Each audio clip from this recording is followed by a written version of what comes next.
Welcome back to our channel. నేను మీ మాధురి. మనుషులన్నాక తప్పు చేయటం సహజం, కానీ తెలిసి తెలిసి మనందరము ఒక తప్పు చేస్తాం. కామన్గా అందరు ప్రతి ఒక్కళ్ళు చేసే తప్పు అనమాట ఇది. వీళ్ళు వాళ్ళు, వీళ్ళు ఉన్నోళ్ళు వీళ్ళు లేనోళ్ళు, అసలు అలాంటి తారతమ్యాలు ఏమీ లేవన్నమాట. వీళ్ళకి బాడీలో అన్ని పార్ట్స్ ఉన్నాయి, వీళ్ళకి బాడీలో అన్ని పార్ట్స్ లేవు. ఇలా అసలు ఏ మత భేదం కానివ్వండి, ఏ భేదం లేకుండా అన్నిటికీ అతీతంగా మనుషులు చేసే ఏకైక తప్పేంటో తెలుసా? ఈ జీవితంలో ఏది శాశ్వతం కాదు అని మనకి ఖచ్చితంగా తెలిసిన ప్రతి దాని మీద మమకారాన్ని పెంచుకోవడము, ఎమోషన్గా ఎక్కువగా కనెక్ట్ అయిపోవడము, ఇది ప్రతి ఒక్కళ్ళు చేసేటటువంటి బ్లండర్ మిస్టేక్ అనమాట. మీరు ఎంత చెప్తున్నారు, మీరు చేయరా అంటే అందులో నేను కూడా ఉన్నాను. ఖచ్చితంగా ప్రతి ఒక్కళ్ళం కూడా మనిషిగా ఈ భూమి మీద పుట్టిన ప్రతి ఒక్కళ్ళు కూడా చేసేది అదే. ఒక్క మనుషులే కాదు, ఆఖరికి జంతువులో కూడా ఉంటుంది అనమాట ఈ మమకారం అనేది. కాబట్టి ఏంటి అసలు మమకారం ఉండకూడదా, మనుషులం కదా అని మీరు అనొచ్చు. ఉండాలి మమకారాలు, ప్రేమలు, ఆప్యాయతలు కూడా. లేకపోతే ఈ మాత్రం మంచితనాలు కూడా ఇంకా కొంచెం కొద్దో గొప్ప మిగిలినవి కూడా ఉండవన్నమాట.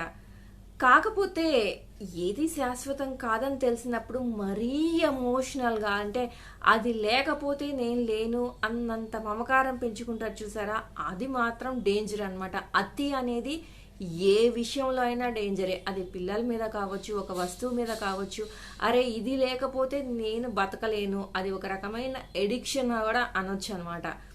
ఏదైనా మమకారం విపరీతంగా పెంచేసుకుంటే దానివల్ల నష్టపోయేది కూడా మనమే. ఎందుకంటే అది లేకపోతే ఉండలేని పరిస్థితికి మనం వస్తాము. వాళ్ళు మనతో మాట్లాడకపోతే మన లైఫే అసలు శుద్ధ వేస్ట్ అన్నటువంటి ఎమోషనల్ బాండింగ్ వాళ్ళతో మనకు ఉంటుంది అనమాట.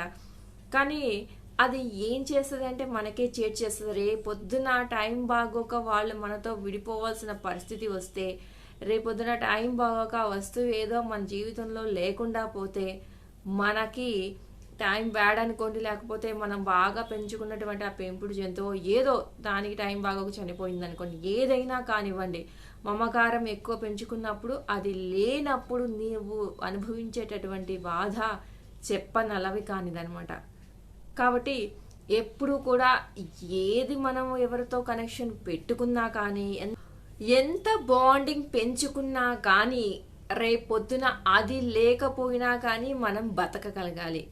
ఆ ఏదైతే లిమిటేషన్ ఉంటుందో ఆ లిమిట్ అనేది కూడా మన మైండ్కి, మన మనసుకి అలవాటు చేయాలన్నమాట. ఉన్నప్పుడు బాండింగ్గా ఉండడం, లేనప్పుడు కూడా బతకగలగడం అనమాట. ఆ స్టెబిలిటీ, ఆ స్ట్రాంగ్గా ఉండడం, ఒక మెయింటైన్ చేయడం, బ్యాలెన్స్డ్గా మెయింటైన్ చేయడం అనేది మనకి తెలిసి ఉండాలన్నమాట.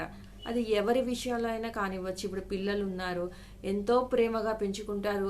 వాళ్ళు రెక్కలు వచ్చినాక పక్షులు ఎలా ఎగిరిపోతారో అలాగా వాళ్ళ ఉద్యోగరీత్యానో ఇంకా వేరే వేరే విషయాల వల్లనో మన దగ్గర నుంచి వెళ్ళిపోవాల్సిన సిచ్యువేషన్ వచ్చింది అనుకోండి, మనకున్నటువంటి బాండింగ్ మనల్ని రాత్రింబవళ్ళు నిద్రపోనివ్వకుండా, తిండి తిప్పలు లేకుండా మనల్ని నిర్జీవం చేసేసి మనల్ని అసలు బతకనివ్వకుండా చేసేస్తుంది అనమాట. కాబట్టి పిల్లలన్నా ప్రేమ పెంచుకోండి, బట్ కానీ వాళ్ళ అవసరాలకు వాళ్ళు వెళ్ళిపోయినప్పుడు కూడా దాన్ని కూడా యాక్సెప్ట్ చేయడం కూడా మనం నేర్చుకోవాలన్నమాట. ఒక్క పిల్లలే కాదండి, ఏ విషయంలో అయినా కానీ విపరీతము, అతి అనేది మనకి ఎప్పుడు డేంజరే చేస్తుంది. కాబట్టి అంత అతి ప్రేమ కానివ్వండి, అతి ద్వేషం కానివ్వండి, ఏదైనా కానీ ఓవర్ అనేది మంచిది కాదనమాట.